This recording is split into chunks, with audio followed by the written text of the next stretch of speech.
Hi, I'm Chef Tammy Brawley from the Green Kitchen. Welcome to Heart of the Home. Today we are making oyster pot pies. Oysters in Virginia, just don't get any better than that.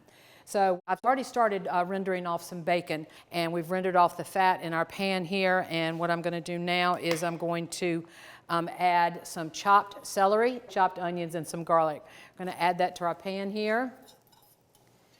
Get that sauteing. In the meantime, we're going to go ahead and also prepare our ramekin dishes for this. We've got some cute little ramekins that we're going to use.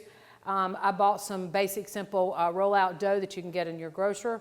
You can certainly make it yourself if you'd like, but this cuts down on the time. Using about a 3 to 4 inch cookie cutter.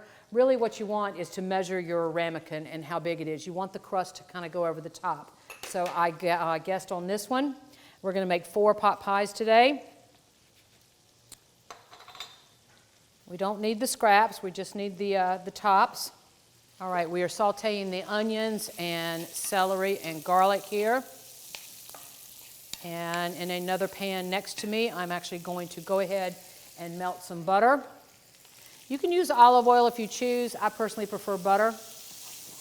Got my heat a little high there, so I'm going to turn that down quite a bit. Basically what we're doing at this point is we're starting kind of a roux or a gravy. They are always the bases of the same. I'm going to go ahead and add my flour to that. I'm going to start whisking that up. That's going to get nice and thick real fast. And now what we're going to do is we're going to come back with our liquid ingredients.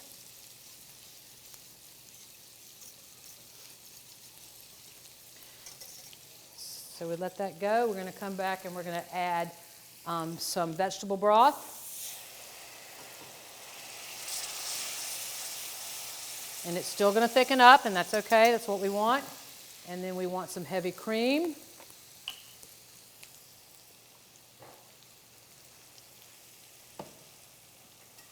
When you add a cold liquid to a roux or at the beginning of the roux, you want to add a little bit at a time to get it enough, give it enough time to incorporate with your fats and flour. Get it nice and incorporated with your whisk.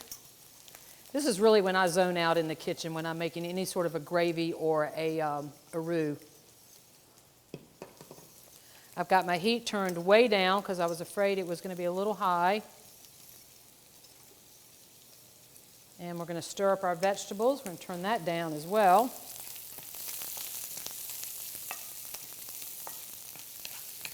These are getting nice and soft, a little brown, that's perfectly fine, not going to hurt a darn thing. Heat's turned down on that. So now to our sauce, we need about 1/4 cup or so of some dry sherry. All right, add that.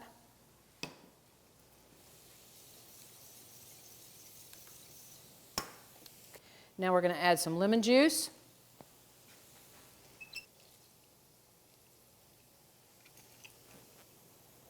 And we're going to whisk that up.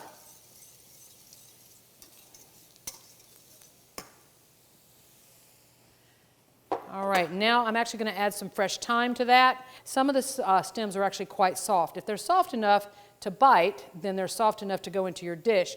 But the rather hard ones I would not want to use.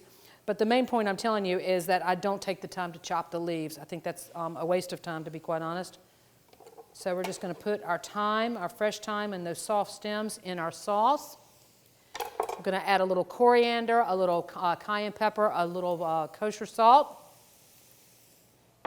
and a little black pepper. All right, I'm going to go ahead and turn these vegetables off because they are pretty much done. Now I'm going to go ahead and just add those vegetables in there. I'm going to go ahead and add that rendered bacon I did earlier.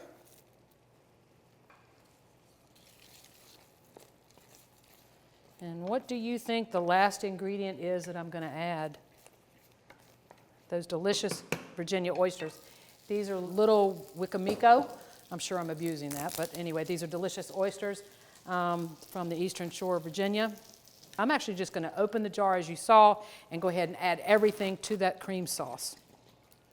These are delicious. Look how big and juicy these are. Oh my gosh, I love these. So I'm just going to stir all of those in together. I've got my heat on low. I'm not really cooking the oysters at this point. I mean, well, they are being cooked because of the heat, but when we bake these, that's when the cooking of the oysters takes place. And whenever you cook an oyster, they always do shrink up somewhat. All right, so while that's finishing up a little simmer, what I have done here is I have whisked up an egg and a little bit of water. I'm going to grab a brush, put your ramekins on a sheet tray. This is just going to be helpful because when they bake in the oven, you wouldn't want them to overflow into your oven. And the first thing I'm going to do is come back and brush the tops of the dishes with a little bit of egg wash. We call this glue in the chef's kitchen. And all we're doing is we're going to ensure that our crust stick to the tops of the dishes. Doesn't have to be a very heavy coating. So now we want to ladle our mixture into our ramekins or crocks, whatever you choose to use. They can be smaller, they can be bigger. This is a very rich sauce, particularly because we use the heavy cream.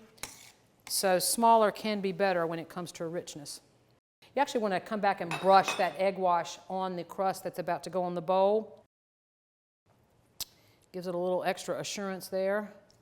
So now we have our tops that we've cut out from our roll-out doughs that we've used. With the egg wash part down and kind of push them over the edge, a little bit of the dish. I think the recipe says a 1/2 inch overhang. Well, that would be fine if I didn't have the handles on these crocks. So that's okay. You just really want to seal them at this point. And the bottom line is the sealing is going to happen because of the quote-unquote glue of the egg wash that we put on there. And then the last thing you want to do before they go into the oven is you want to cut a couple of slits in the tops, and that is for steam distribution. If we didn't do that, the crust would pop up and they could actually possibly burst in your oven. So you really, it's just like making a pie. You want to make sure you have slits. So we're actually just going to kind of do one since these are small. And they're going to go into a 375-degree oven for about 30 minutes. Oh, they look absolutely perfect. Nice golden brown on top, which is what we want.